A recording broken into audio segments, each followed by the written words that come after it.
আলাইকুম। আমি মোহাম্মদ জামাল উদ্দিন। আজকে আমাদের আলোচনার বিষয় হলো লবণ।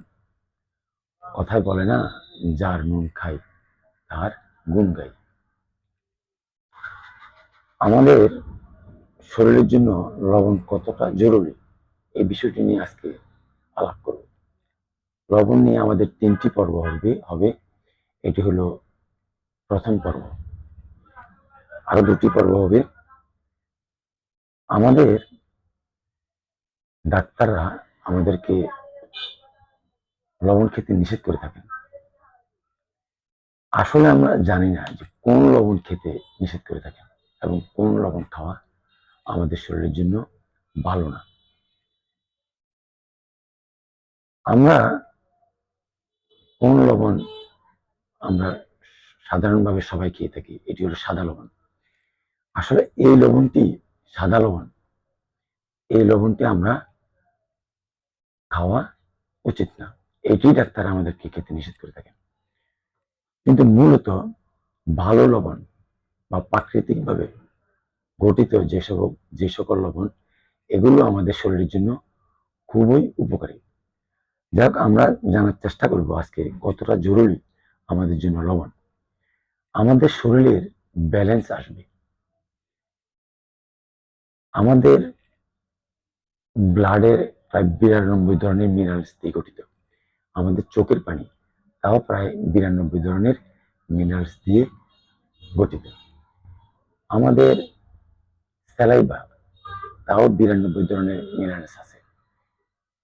এই সকল মিনারেলস এর মধ্যে আমরা যখন প্রাকৃতিক লবণ খাবো তখন এই এই সকলের মধ্যে মিনারেলসের ব্যালেন্স আসবে।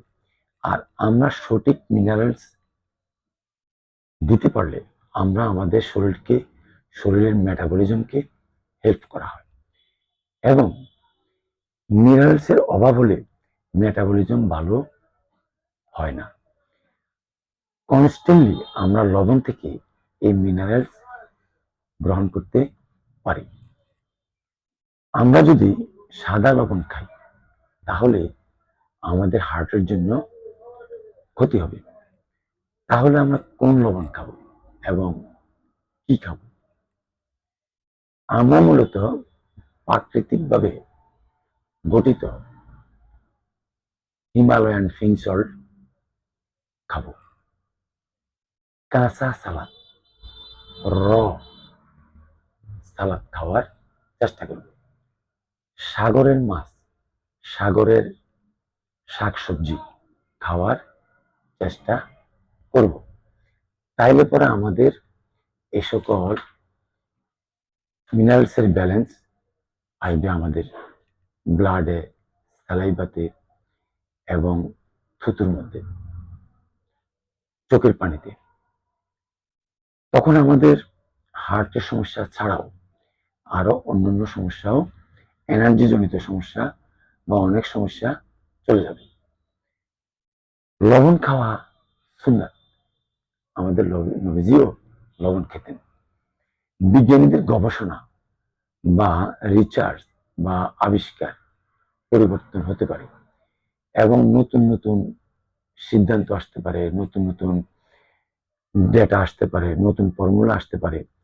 তখন ওইটাও আমরা জানার চেষ্টা করব বা মানার চেষ্টা করব।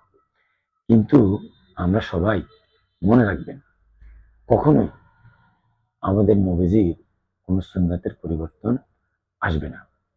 তাইলে বুঝতে পারতেছেন লবণ আমাদের শরীরের জন্য খুবই জরুরি। আমাদের শরীরের ব্যালেন্স আসার জন্য, আমাদের শরীরের মেটাবলিজম ভালো রাখার জন্য, আমাদের থুতু, আমাদের চোখের পানি, আমাদের ব্লাডের মিনারেলস ঘাটতি ফিল আপ করার জন্য আমাদের লবণ খাওয়া খুবই প্রয়োজন। আর সেই লবণটা হইতে হবে প্রাকৃতিক এবং ন্যাচারাল লবণ। আজকে এই পর্যন্তই। আমরা সকলেই লবণ খাবো, প্রাকৃতিক এবং ন্যাচারাল লবণ খাবো। সবাই বুঝে মানার চেষ্টা করবেন। আজকে পর্যন্ত। আসসালামু আলাইকুম।